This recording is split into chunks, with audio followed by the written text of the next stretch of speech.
सभी मित्रों को नमस्ते। टीम माँ बोधी की ओर से व वीडियो राजीव की ओर से आइए आपकी सफलता के लिए नमन वंदन व अभिनंदन करते हैं। ढेरों सारी शुभकामना व बधाई संदेश देते हैं। माँ दुर्गा से प्रार्थना करेंगे कि हे माँ जगदम्बे, हे माँ भारती, माँ दुर्गा, आप मेरे भाइयों को, मेरी बहनों को आप सफल कराएं। साक्षात्कार के बारे में बात करेंगे आज हम लोग, और आज साक्षात्कार में वैकल्पिक विषय इतिहास, हिस्ट्री के बारे में बात करेंगे कि हिस्ट्री में संभावित प्रश्न क्या क्या आपसे साक्षात्कार बोर्ड में पूछे जा सकते हैं। ठीक है, आइए उसको एक बार हम लोग देखते हैं। बाकी साक्षात्कार प्रश्नावली वाली बुक आप ले लेंगे, साक्षात्कार बीपीएससी वाली भी किताब ले लेंगे, राजीव रंजन है ना, सुदामा प्रसाद सिंह, आकाश, ये सब हमारे मित्र हैं, बड़े भाई हैं सुदामा भैया, है ना। हम लोग की बुक ले लीजिएगा। पिछले तीन सालों से ये किताब सभी लोग पढ़ते हैं, सभी जो छात्र साक्षात्कार देते हैं वो सब पढ़ते, बहुत अच्छी किताब है। ठीक है, यह आप निश्चित रूप से ले लीजिएगा। साक्षात्कार देने जाने हैं तो दोनों किताब आपको लेना है, साक्षात्कार बीपीएससी और साक्षात्कार प्रश्नावली, है ना। ये प्रश्नावली वाली किताब है, ये ओल्ड एडिशन की किताब है ना, और ये साक्षात्कार वाली किताब है। ये दोनों देख लीजिए, ये साक्षात्कार बीपीएससी और ये बीपीएससी साक्षात्कार प्रश्नावली वाली किताब है। ठीक है, देख लिया अच्छे से। अब इसका नया एडिशन आ गया है, रिवाइज एडिशन आ गया, उसमें कई सारी चीज़ों को जोड़ा गया है। ठीक है, कई सारे 60वीं 62वीं 63वीं के जो छात्र हैं, प्रतिभागी हमारे सफल अधिकारी बने, उनके बारे में दिया हुआ है। ठीक है, तो ये हम लोग का मेरा नोट्स है, नोट्स। ठीक है, तो मैं अपने नोट्स से ही आपको समझाता हूँ और बताता हूँ। ठीक है, जैसे अभी इतिहास, वैकल्पिक विषय इतिहास देखिए, इसमें दिया हुआ है, प्रश्न का उत्तरों के साथ दिया हुआ। ठीक है, तो मैं यही आपसे चर्चा करूंगा। ये बुक ले लीजिएगा। अब आंसर पढ़ने का तो समय है नहीं हमको, तो आपको पढ़ के आत्मसात करना होगा ना, तो बुक ले लीजिएगा, है ना। हालांकि मैं एक बार प्रश्न इससे बोल देता हूँ। ठीक है, मस्त है दो, ठीक ना। आइए, वैकल्पिक विषय इतिहास से हम लोग पढ़ेंगे। और सबसे पहले मैं भी बता देना चाहता हूँ कि आप वैकल्पिक विषय इतिहास, ये सिलेबस है, बीपीएससी का सिलेबस है ना। इसमें जो इतिहास पेपर 1 पेपर 2 इसको अच्छे से आप देख लीजिएगा और पढ़ लीजिएगा। देखिए ये है ना, इतिहास हिस्ट्री पार्ट 1, चूँकि प्रश्न यहीं से पूछा जाएगा, सिलेबस यही है ना, तो तैयारी का मतलब यही होता है ना, पूरे सिलेबस की तैयारी हो रही है, क्या समझे, पूरे सिलेबस की तैयारी है ना। ठीक है, ये देख लीजिएगा। वर्ल्ड हिस्ट्री वाला है ना, वर्ल्ड हिस्ट्री वाला भी है, ये किसी कारण से ये पेज निकल गया वर्ल्ड हिस्ट्री वाला, वो पढ़ते पढ़ते हम लोग ये कर अलग से उसको कर लिए होंगे, नोट्स कॉपी में चिपका दिए हैं उसको फाड़ के, ठीक ना। तो इसको आप देख लीजिएगा, ठीक ना। ये इतिहास पेपर 1, ठीक है, पेपर 2 देख लीजिएगा, पूरा सिलेबस अच्छे से यहीं से पूछा जाएगा। इतिहास से जब पूछा जाएगा प्रश्न, कुछ भी समान तौर पर, ज्ञान परीक्षा थोड़ी ना है, व्यक्तित्व परीक्षा है ना, चिंता नहीं करना है। ठीक है, लेकिन चूंकि आपका ऑप्शनल है तो पढ़ना तो होगा ही, है ना। कमीशन का इंटरव्यू देने जाने हैं, एसडीएम बनना है, डीवाईएसपी बनना है, अधिकारी बनना है, प्रोबेशनर ऑफिसर बनना है, आपको जेल सुपरिटेंडेंट बनना है, वीडियो सीओ बनना है, तो फिर करना तो पड़ेगा नहीं इतना। अब जीएस के बारे में समान तैयारी चाहिए, बिहार विशेष के बारे में चाहिए, राष्ट्रीय अंतर्राष्ट्रीय समय की जो घटनाएं हैं इसके बारे में आपको जानकारी चाहिए। ठीक है, ओपन एंडेड कुछ प्रश्न होते हैं, क्लोज एंडेड कुछ प्रश्न होते हैं, कुछ ऐसे प्रश्न होते हैं जिसका उत्तर तुरंत आपको जनरल मेंटल एबिलिटी से देना होता है। तो इन सारी चीज़ों पर ध्यान देना होगा। ठीक है, तो आइए, वैकल्पिक विषय इतिहास से क्या क्या पूछे जाते हैं, पूछे जा सकते हैं, इसकी संभावना है ना, लगभग 500। मैं बार बार साक्षात्कार के पहले वाले एपिसोड्स में भी मैं बताया हूँ कि लगभग इस तरह से हमको एक पेसिंग सेंस डेवलप करना है, ताकि प्रश्न कहाँ से पूछे जा सकते हैं, कहाँ से प्रश्न पूछे जाते हैं या पूछे जा सकते हैं, उसमें एक कॉमन सेंस डेवलप करना है, और सेंस डेवलप करके उसकी एक अच्छी से अच्छी आपको तैयारी करनी है। ठीक है, आइए वैकल्पिक विषय इतिहास के बारे में आज हम लोग बात करेंगे। ठीक है, इतिहास क्या है, इतिहास के विषय के रूप में चुनने के पीछे क्या वजह है, आपने इतिहास को ऑप्शनल के रूप में क्यों चयन किया है, इतिहास का काल विभाजन कैसे करेंगे, प्राचीन काल, मध्यकाल, आधुनिक काल, कब से कब तक का है और क्यों है। हमेशा चीज़ों को पढ़ना है तो 3 संदर्भ में, क्या है, क्यों है और कैसे है। ठीक है, क्या, क्यों, कैसे। क्या लगता है इतिहास एक विज्ञान है या कला है, इतिहास की विशेषताएँ बताइए, इतिहास क्यों पढ़ें। ऐसा कहा जाता है कि इतिहास सभी विषयों की माँ है, आप क्या इससे सहमत हैं। कुछ महत्वपूर्ण इतिहासकारों के नाम बताइए। ठीक है, प्राचीन भारतीय इतिहासकारों के नाम बताइए, कुछ मध्यकालीन के बताइए। ठीक है, कुछ ब्रिटिश इतिहासकारों के नाम बताइए, कुछ मार्क्सवादी इतिहासकारों के नाम बताइए। ठीक है, कुछ राष्ट्रवादी इतिहासकारों के नाम बताइए। भारत में सबसे पहले मानव बसावट कहाँ से हुई, नर्मदा नदी के किनारे हुई, ऐसा क्यों। नर्मदा नदी किनारे कुछ भौगोलिक विशेषता बताइए। नवपाषाण काल का प्राचीनतम साक्ष्य कहाँ से मिला है, नवपाषाण काल की कुछ विशेषता बताइए। मानव का विकास पाषाण काल से कैसे हुआ, थोड़ी बहुत जानकारी दीजिए। आग का आविष्कार किस काल में हुआ, अतिरेपेक्कम कौन सा जगह है, क्यों प्रसिद्ध है। चावल का प्राचीनतम साक्ष्य कहाँ से मिला है, मेहरगढ़ में जो प्रारंभिक शुरुआत मिली है मानवों के बसावट की, तो कौन से ऐसे 2 फसल थे जिसको उन्होंने सबसे पहले बोया और किन 2 जानवरों को उन्होंने क्या बनाया, पालतू बनाया? तो गेहूं जो बोया गया था, है ना, और कुत्ता को पालतू बनाया गया था। ठीक है। भारत का नाम इंडिया कैसे पड़ा? ठीक है। और बिहार का नाम बिहार कैसे पड़ा? ठीक है। पांडुलिपि क्या है? साहित्यिक स्रोत क्या है? पुरातात्विक स्रोत क्या है? विदेशी यात्रियों का जो वर्णन है वो क्या है? सबसे प्राचीनतम भारतीय भाषा क्या है? कृषि का आरंभ सर्वप्रथम कहाँ से हुआ? सिंधु सभ्यता के बारे में बताइए। सिंधु घाटी की विशेषता बताइए। इसके कालक्रम के बारे में बताइए, है ना। इसका पतन कैसे हुआ, इसके बारे में बताइए। गंगा घाटी में नगरों का विकास कब से प्रारंभ हुआ? ठीक है। ऋग वैदिक काल क्या है? उत्तर वैदिक काल के बारे में बताइए। ब्रह्म काल के बारे में बताइए। शूद्र काल के बारे में बताइए। महाजनपदों के बारे में बताइए। महाजनपदों से जो साम्राज्यों का निर्माण हुआ कैसे हुआ? मगध साम्राज्य का उत्कर्ष कैसे हुआ? और भी कई सारे साम्राज्य थे, तो और साम्राज्यों का उत्कर्ष क्यों नहीं हुआ? महाजनपद से साम्राज्य, मगध का ही साम्राज्य के रूप में उत्कर्ष कैसे हुआ? बिंबिसार के बारे में, अजातशत्रु के बारे में, उदयन के बारे में, कालाशोक के बारे में, अशोक के बारे में, अशोक के धम्म के बारे में पूछा जा सकता है। प्राचीन मानव घुमंतु थे, ऐसा क्यों थे? खाद्य संग्राहक थे, खाद्य यायावर थे, क्या थे, इसके बारे में बताइए। ठीक है। कुछ प्रमुख पूरा पाषाणकालीन स्थलों का नाम बताइए। प्रमुख पूरा पाषाणकालीन स्थलों का नाम। ठीक है। कुछ प्रमुख नवपाषाणकालीन स्थलों का नाम बताइए। महापाषाणिक पुरा स्थलों का नाम बताइए। कुछ प्रमुख आरंभिक गांव का नाम बताइए। अच्छा, गुफा चित्रकारी से क्या समझते हैं? भीमबेटका में क्या मिला है, या बाघ की गुफाओं में क्या है, अजंता एलोरा की गुफाओं में क्या है? बौद्ध धर्म के बारे में बताइए। जैन धर्म के बारे में बताइए। ठीक है। ब्राह्मणवाद क्या है? ब्राह्मणवादी प्रवृत्तियाँ क्या है? मनुस्मृति क्या है? पाषाण काल का विभाजन कीजिए। पुरा पाषाण काल, मध्य पाषाण काल व नवपाषाण काल के बारे में बताइए। जनजाति से आप क्या समझते हैं? जाति से आप क्या समझते हैं? गांव से आप क्या समझते हैं? सिंधु सभ्यता, भारत, इसका विकास भारत के उत्तर पश्चिम भाग में ही हुआ, ऐसा क्यों? ठीक है। सिंधु सभ्यता के पतन के कारण बताइए। आपके हिसाब से कौन सा विचार सबसे सटीक बैठता है? वेद से आप क्या समझते हैं? वेदों के बारे में कुछ बताइए। ऋग्वेद, यजुर्वेद, सामवेद, अथर्ववेद के बारे में बताइए, इसकी विशेषता बताइए। वेदों के माध्यम से इतिहास का अध्ययन हम कैसे करते हैं, इसके बारे में बताइए। दक्षिण भारत में 1000 BC के आसपास तक नवपाषाणकालीन, यहाँ महापाषाणकालीन संस्कृतियाँ चलती रही, ऐसा क्यों? अच्छा, महापाषाणिक संस्कृति क्या है? महापाषाण संस्कृति का विकास दक्षिण भारत में ही क्यों हुआ, उत्तर भारत में क्यों नहीं हुआ? भारतीय इतिहास में प्रशासन की शुरुआत कब से मानी जाती है? मौर्य प्रशासन के बारे में बताइए। वैदिक काल के प्रशासन के बारे में बताइए कुछ। भारतीय इतिहास में प्रशासन की शुरुआत कब से मानी जाती है? प्रशासन से आप क्या समझते हैं?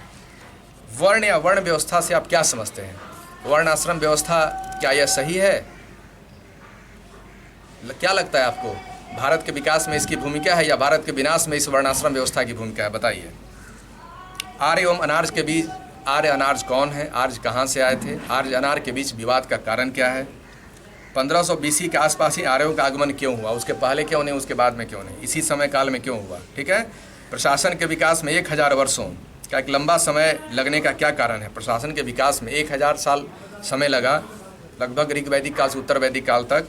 बाद में महाजनपदों का विकास, साम्राज्यों का विकास हुआ, तब 1000 वर्ष लगा। इसके पीछे क्या वजह बताइए। जेम्स मिल ने हिस्ट्री ऑफ ब्रिटिश इंडिया लिखा है, मैं भारतीय इतिहास को हिंदू, मुस्लिम एवं ब्रिटिश काल में बांटा है। आप इससे सहमत हैं? कहाँ तक सहमत हैं? आपको यदि बांटना होगा तो आप कैसे बांटेंगे? उपनिवेशवाद से क्या समझते हैं? साम्राज्यवाद से क्या समझते हैं? ठीक है। ब्रिटिश साम्राज्यवाद के बारे में बताइए। ठीक है। ड्रेन ऑफ वेल्थ क्या है? ठीक है। ब्रिटिश ईस्ट इंडिया कंपनी एक व्यापारिक कंपनी से भारतीय साम्राज्यवाद प्रसार करने में कैसे सक्षम हुई? ठीक है। भारतीय शासन सत्ता का नीति नियंता कैसे बन गई?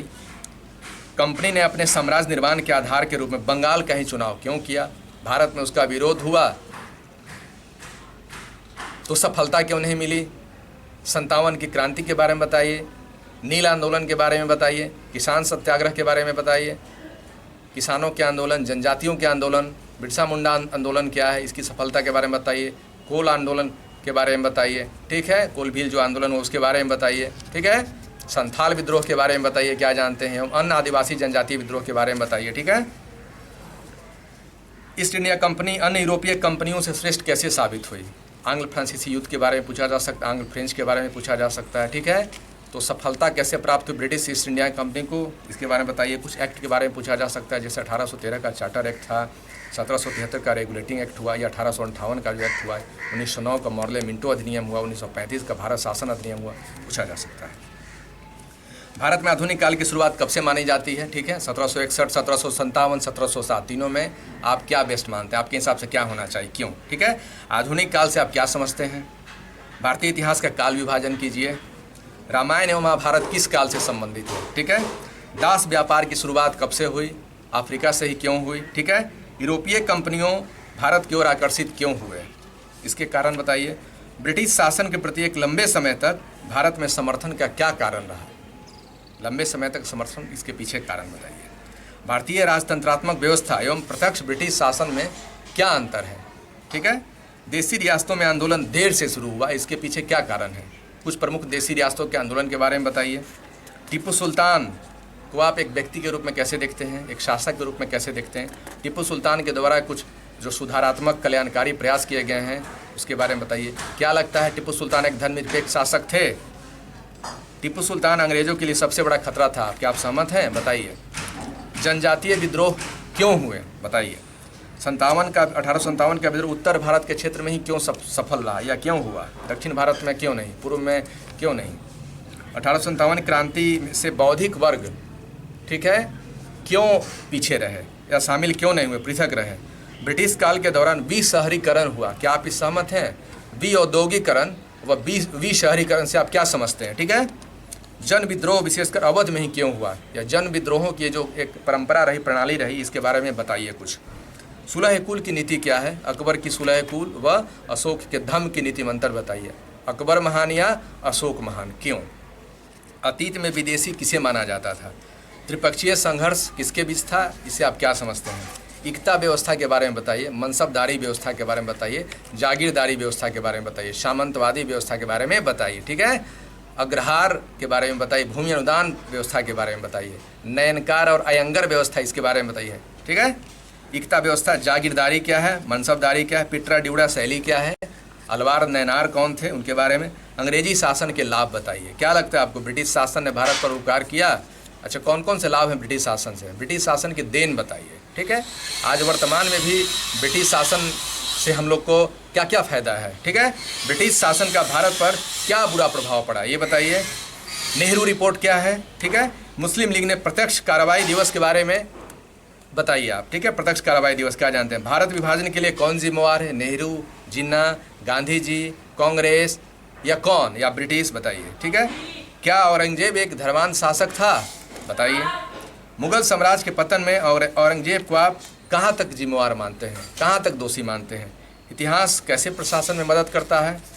गांधी व अम्बेडकर के बीच में आप किससे सहमत हैं? किनके विचार ज़्यादा आपको अच्छे लगते हैं, या दोनों में कौन ज़्यादा प्रासंगिक है? ठीक है।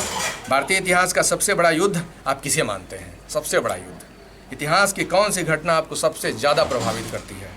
इतिहास के में किसके रूप में आप अपनी छवि देखना चाहेंगे? महाराणा प्रताप के रूप में, शिवाजी के रूप में, अकबर अशोक के रूप में? ठीक है। महारानी गैडिलू के रूप में, रानी झांसी के रूप में, या अहिल्याबाई होलकर के रूप में? ठीक, देख लीजिएगा।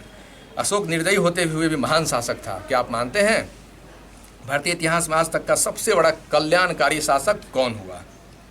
मुगलों और मराठों में बेहतर प्रशासक कौन होते? यदि अंग्रेज भारत नहीं आए होते तो क्या होता है? राजतंत्र एवं ब्रिटिश शासन में आपके विचार से भारत के लिए बेहतर कौन होता है? 1857 का विद्रोह आपके विचार से क्या था?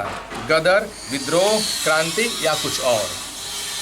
धम्म क्या है? धम्म क्या आप समझते हैं? धम्म की विशेषता बताइए। अशोक ने धम्म को क्यों शुरू किया? उससे राजनीतिक प्रशासनिक व्यवस्था में क्या अंतर हुआ? ठीक है। या समाज में क्या अंतर हुआ? अशोक के धम्म एवं अकबर के सुलह कुल या अकबर के धर्म दीन इलाही में अंतर बताइए। धम्म को मौर्य साम्राज्य के पतन के लिए क्या जिम्मेवार माना जाता है? बताइए। सम्राट अशोक की नीतियों को मौर्य साम्राज्य के पतन के लिए कहाँ तक उत्तरदायी मानते हैं? बताइए। क्या हर्षवर्धन अंतिम महान हिंदू शासक था? बताइए। क्या मौर्योत्तर काल अंधकार युग था? क्या 18वीं सदी अंधकार युग था? अजंता एलोरा की विशेषता बताइए। ठीक है। बौद्ध धर्म अपनी जन्मस्थली देश भारत से ही समाप्त हो गया। इसके पीछे की वजह क्या कारण है? इतिहास विषय की सिविल सेवा में क्या प्रासंगिकता है, क्या उपयोगिता है? अशोक महान या अकबर महान? अकबर महान है ज़्यादा, कैसे? अशोक महान है ज़्यादा, कैसे? इतिहास की कोई घटना बताइए जिसने आपको सबसे ज़्यादा प्रभावित किया हो। इतिहास के किस कालखंड को आप सबसे अच्छा मानते हैं और क्यों? महाराणा प्रताप ज़्यादा महान थे अकबर, ठीक है। आप किसे सबसे भारत में राष्ट्रवाद के नायक आप किसे मानते हैं? महाराणा प्रताप, शिवाजी या और किसी और को? इतिहास का सबसे पसंदीदा व्यक्तित्व कौन है आपका? सभ्यता क्या है, संस्कृति क्या है? सभ्यता संस्कृति में अंतर बताइए। प्रथम नगरीकरण क्या है, द्वितीय नगरीकरण से क्या समझते हैं, ठीक है। मृदभांडों के बारे में क्या आपको जानकारी है? भारत में सामंतवाद का ढांचा कितना सामंती था? भारत का सामंतवाद व पश्चिम का सामंतवाद यानी यूरोपीय देशों का सामंतवाद में क्या अंतर है? प्राचीन काल एवं मध्यकाल में धर्मनिरपेक्षता का क्या मतलब था? क्या लगता था मध्यकाल एवं प्राचीन काल में धर्मनिरपेक्षता थी? गांधी ने नेहरू को ही क्यों आगे बढ़ाया? गांधी ने और लोगों को क्यों नहीं, नेहरू को ही आगे क्यों बढ़ाया? नेहरू के व्यक्तित्व के बारे में बताइए, ठीक है। नेहरू जी के विचारों से आप क्या सहमत हैं? क्या कश्मीर समस्या के लिए नेहरू जी यूएन में ले जाकर गलती की? क्या कश्मीर समस्या का समाधान क्यों नहीं हो पा रहा? इसके पीछे आप किसको वजह मानते हैं? जम्मू कश्मीर समस्या का क्या समाधान है? नेहरू जी के स्थान पर यदि सरदार पटेल जी प्रधानमंत्री होते तो क्या होता? सरदार पटेल के व्यक्तित्व के बारे में बताइए। क्रांतिकारी राष्ट्रवाद से आप क्या समझते हैं? कुछ प्रमुख क्रांतिकारियों के नाम बताइए। भगत सिंह के विचारधारा के बारे में बताइए, ठीक है। प्राचीन काल में रेशम मार्ग क्या था, इसके बारे में बताइए। जो चाइना का सीपेक योजना है, क्या उसी प्राचीन मार्ग जो रेशम मार्ग था उसी को बनाने का प्रयास किया जा रहा है क्या, ठीक है। गांधी जी ने भगत सिंह की जान बचाने का प्रयास किया, चाहते तो बचा सकते थे, तो उन्होंने क्यों नहीं बचाई? क्या इतिहास अपने आप को दोहराता है? क्या इतिहास का पुनर्लेखन होना चाहिए? इतिहास में काल निर्धारण का आधार क्या होना चाहिए? इतिहास के अंत से आप क्या समझते हैं? क्या इतिहास का अंत होता है? साहित्यिक पुरातात्विक साक्ष्य के बारे में बताइए। मार्क्सवादी इतिहास लेखन क्या है, इसकी आज क्या ज़रूरत है? सबाल्टर्न इतिहास लेखन क्या है? प्राच्यवाद क्या है? पाश्चात्यवाद क्या है? व्हाइट मैन बर्डन्स थ्योरी क्या है? श्वेत नस्लवाद क्या है? दास प्रथा के बारे में बताइए। साम्राज्यवादी इतिहास लेखन के बारे में बताइए। इतिहास में अंध युग से क्या तात्पर्य है? लगता है आपको कि भारत के इतिहास में कौन कौन काल अंध युग का रहा? स्वर्ण काल से आप क्या समझते हैं? गुप्त काल को स्वर्ण काल मानते हैं? वामपंथ से आप क्या समझते हैं? धन का निष्कासन का सिद्धांत बताइए। क्या क्रांतिकारियों को आतंकवादी कहना उचित है? क्या लगता है आपको? अभी जम्मू कश्मीर में जो संघर्ष कर रहे हैं जो आतंकवादी एवं एक भारत की आज़ादी के लिए जो संघर्ष कर रहे थे, दोनों में क्या अंतर है? दो राष्ट्र सिद्धांत क्या है? सुलह कुल की नीति बताइए, ठीक है। इतिहास बोध क्या है? इतिहास लेखन से आप क्या समझते हैं? इतिहास में अंधकार युग का क्या मतलब है? आपके पसंदीदा शासक कौन है? आप सिकंदर को विश्व विजेता मानते हैं, क्यों? अशोक और अकबर में महान क्यों? सिंधु घाटी सभ्यता की 5 विशेषताओं के बारे में बताइए। मोहम्मद बिन तुगलक को आप असफल शासक कहा जाता है, ऐसा क्यों? मोहम्मद बिन तुगलक की नीतियों के बारे में बताइए। अलाउद्दीन खिलजी की नीतियों के बारे में बताइए। क्या शेर शाह अकबर के अग्रगामी थे? शेर शाह के प्रशासन की विशेषता बताइए, ठीक है। आप किस क्रांतिकारी को अपना आदर्श मानते हैं? आधुनिक भारत में आपके पसंदीदा समाज सुधारक कौन है? राजा राम मोहन राय के बारे में, दयानंद सरस्वती के बारे में, बाबा साहब के बारे में, गांधी जी के बारे में, रमाबाई राणा डे के बारे में, ठीक है। कुछ बेगमों के बारे में, अहिल्याबाई होलकर के बारे में पूछा जा सकता है, ठीक है। महादेव गोविंद रानडे के बारे में पूछा जा सकता है, ठीक है। जो प्रमुख सामाजिक धार्मिक सुधारक हैं, राजा राम मोहन राय, ईश्वरचंद विद्यासागर के बारे में जानकारी ले लीजिएगा, ठीक है। सामाजिक धार्मिक सुधार आंदोलन बहुत महत्वपूर्ण है ना, इसको देख लीजिएगा। प्रशासन में इतिहास की क्या उपयोगिता है, ठीक है। इतिहास क्या है, इसका अध्ययन क्यों जरूरी है? नागर शैली, बेसर शैली, द्रविड़ शैली क्या है, ठीक है। मंदिर निर्माण की शैली, इसको देख लीजिएगा। भारत में मंदिरों का निर्माण कब से शुरू हुआ, ठीक है। मध्य मार्ग क्या है प्रशासन में, इसकी सफलता या इसकी उपयोगिता कैसे है? मध्य मार्ग का सिद्धांत किसने दिया? गौतम बुद्ध के बारे में बताइए, बुद्ध के सिद्धांत बताइए। महावीर के बारे में बताइए, उनके विचारों को बताइए। बिहार से संबंधित कौन कौन से धर्म रहे हैं, ठीक है। बिहार में विभिन्न सर्किटों का विकास किया जा रहा है, सूफी circuit, Gandhi circuit, Jain circuit, बौद्ध सर्किट, रामायण सर्किट, इसके बारे में बताइए। स्वतंत्रता आंदोलन में महात्मा गांधी की भूमिका बताइए। स्वतंत्रता संघर्ष में बिहार की भूमिका क्या रही है, इसके बारे में बताइए। 1942 की भारत छोड़ो आंदोलन क्रांति में जयप्रकाश नारायण की भूमिका बताइए। आज़ाद दस्ता की भूमिका बताइए। 42 की क्रांति में भारत की भूमिका बताइए। असहयोग आंदोलन क्या है, सविनय अवज्ञा आंदोलन क्या है, इसमें बिहार की भूमिका बताइए। ठीक है, गांधी जी का हिंसा की नीति आज के समय में क्या प्रासंगिक है? मुन्ना भाई MBBS आपने फिल्म देखी है, उसमें क्या दिया गया है? गांधी जी के कुछ दर्शनों को बताइए। क्या लगता है गांधी जी का सत्य अहिंसा सत्याग्रह आज के समय में प्रासंगिक है? प्रासंगिक है तो ऐसा क्या, इसे कितने ऐसे सत्याग्रह हैं जो इसे सफल हुए हैं? पूरे विश्व में क्यों नहीं इसका प्रचार किया जाता है, या इसके माध्यम से क्यों नहीं लोग सत्य अहिंसा सत्याग्रह का प्रचार करके लोकतंत्र को मजबूत करते हैं?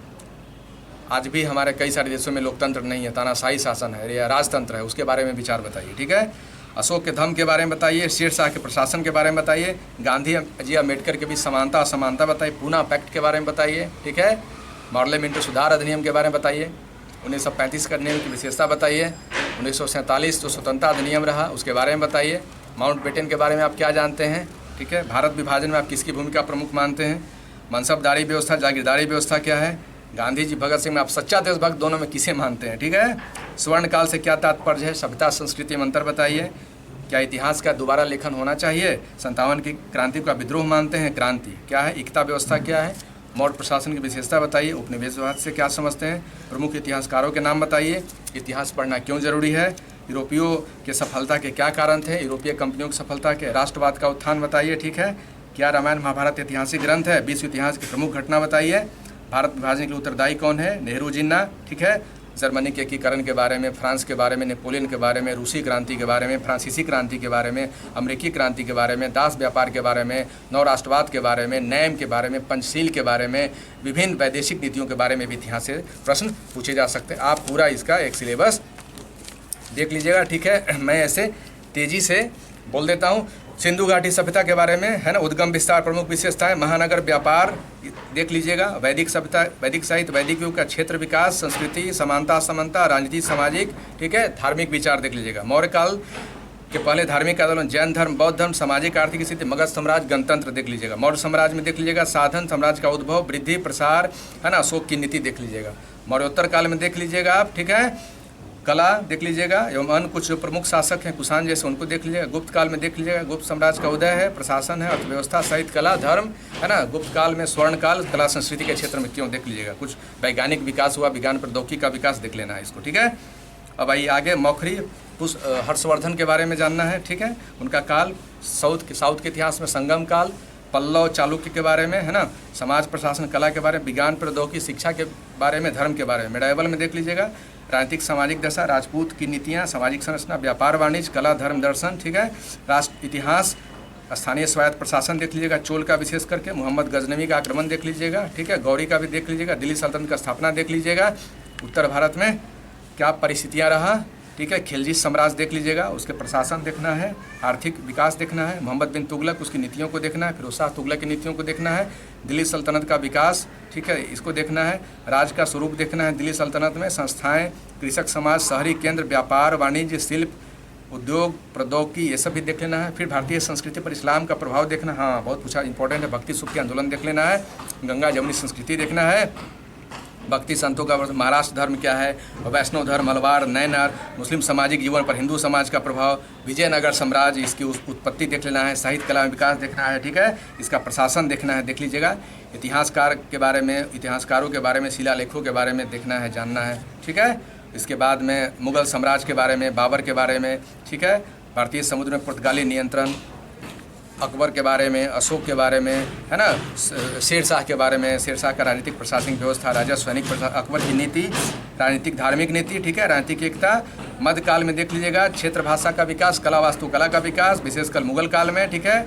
उसके बाद मनसबदारी, जागीरदारी, भूमि व्यवस्था, भू राजस्व देखना है, विद्रोह देखना है, सैनिक संगठन, औरंगजेब की नीति देखना है। मुगल साम्राज्य के पतन के लिए कहाँ तक उत्तरदायी है, शहरी केंद्रों का विकास, औद्योगिक अर्थव्यवस्था का विकास, वाणिज्य व्यापार का विकास, हिंदू मुस्लिम एकता के बारे में देखिएगा। शिवाजी का उदय, शिवाजी का प्रशासन, मराठा, चौथसर देशमुखी, पानीपत, पेशवाओं के काल में विकास, मुगल साम्राज्य विघटन। उसके साथ ही साथ मॉडर्न इंडिया के भी बहुत सारे सिलेबस हैं, ठीक है। डिटेल्स में आप पूरे सिलेबस को देख लीजिएगा, क्या क्या पूछा जाता है उससे, ठीक है। और देखने के बाद बाकी फिर ऐसे इतिहास पर फिर मैं एक बार और चर्चा कर दूंगा, और कुछ प्रश्नों के साथ उत्तर भी बताऊंगा, कुछ चर्चा कर दूंगा, लेकिन हम पर डिपेंड नहीं रहना है, ठीक है। कर्म करते जाइए, फल की चिंता नहीं कीजिए। इनके बारे में पता है ना, ये हम लोग के गुरुदेव हैं, प्रभु श्री कृष्ण हैं और अर्जुन हैं। जीवन में हमेशा कभी निराश नहीं होना है, कभी हताश नहीं होना है, हमेशा इनको याद रखिएगा। हम लोग का काम केवल कर्म करना है, फल देना ऊपर वाले का काम है, नियति का काम है। जिस दिन आप फल की चिंता करने लगिएगा कि अब हम एग्ज़ाम दे रहे हैं, हम बन ही जाएंगे, या ख्वाब देखने लगिएगा, उसी समय से आप पीछे जाना शुरू करेंगे। तो आपका काम कर्म करना है, केवल कर्म कीजिए, फल की चिंता नहीं कीजिए। फल की चिंता कीजिएगा, टेंशन, फ्रस्ट्रेशन, उदास रहिएगा, परेशान रहिएगा, कभी सफल नहीं होना। इसलिए है ना, प्रभु कृष्ण ने कहा है अर्जुन को कि अपना काम करो, बस जीवन में अपना काम, सफल होना है, अपना काम करते जाइए, करते चलिए। सफलता जो होना होगा, ईश्वर आपको सफलता देंगे ही देंगे। समय और भाग्य, ठीक है, सब कुछ रहेगा आपके साथ में। कर्म आप करेंगे, निश्चित रूप से वो समय आएगा कि ईश्वर आपको सफल होंगे, सफल बनाएंगे। इसलिए प्रभु श्री कृष्ण व अर्जुन से ये सीख लेना है, ठीक ना। कर्मण्यवाधिकारा से माँ फलेषु कदाचन माँ कर्म फल हेतु भूर्मा तेज संगोत्सव कर्मणि। इसी के साथ टीमावधि व वीडियो राजीव की ओर से आइए। साक्षात्कार ज्ञान परीक्षा नहीं है, व्यक्तित्व परीक्षा है, टेंशन नहीं लीजिएगा। इतिहास में मैं भले ही बोल दिया हूँ, एक सामान तैयारी करके जाना है। 8-10 दिनों में नोट्स कॉपी जो भी आपका है उसको एक बार सरसरी निगाह से पढ़ लीजिए, सिलेबस देख लीजिए। मोटे तौर पर सामान जानकारी लेनी है, 2-3 लोगों के बीच ग्रुप बना के स्टडी कर लीजिए। 2-2, 3-3 लाइन में आंसर तैयार कर ही लिए होंगे, नहीं किए तो कर लीजिए। क्या बोलना है, कैसे बोलना है, 2-3 सेकंड से शुरू करके और बस 40-45 सेकंड तक एंड कर देना है प्रश्न को। अपने महाबोधि चैनल पर कई सारे वीडियो अपलोड हैं साक्षात्कार के बारे में, प्लस हम लोग की किताब तो है ही। ये दोनों किताब की नई एडिशन आ गई है, निश्चित रूप से पक्का ले लीजिएगा, ठीक ना। एकदम ले ही लेना ही है, पैसा नहीं बचाइएगा, नहीं तो जीवन बहुत बोझ पड़ेगा।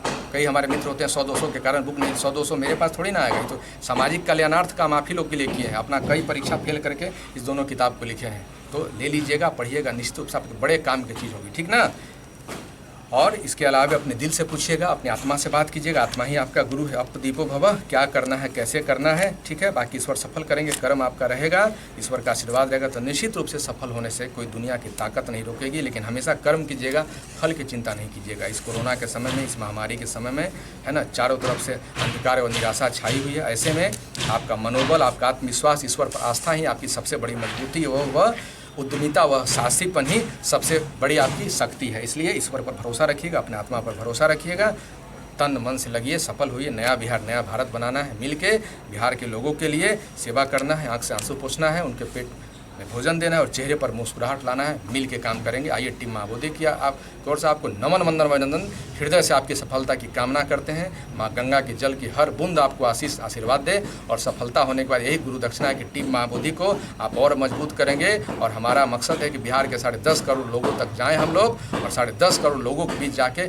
शिक्षा की क्रांति, शिक्षा क्रांति जगाएं और ज्ञान समाज का निर्माण करें। और सबके घर में अपने गुरुदेव गौतम बुद्ध व भगवान श्री कृष्ण ने जो दिया है, हमारी इच्छा है, हमारी तमन्ना है कि बिहार के 10.5 करोड़ घरों में, 10.5 करोड़ तो आबादी है, गृह संख्या तो मुश्किल से बिहार में कम कर दीजिए, तो गृह संख्या चलिए 5 करोड़ से ज़्यादा घरों में, बिहार के प्रत्येक घरों में हमको भगवान श्री कृष्ण व गौतम बुद्ध का दिया जाके जला देना है। यही हमारी इच्छा, तमन्ना। आइए सब मिलकर आपकी सफलता के नमन वंदन अभिनंदन करते, हृदय से कामना करते। जय हिंद, जय भारत।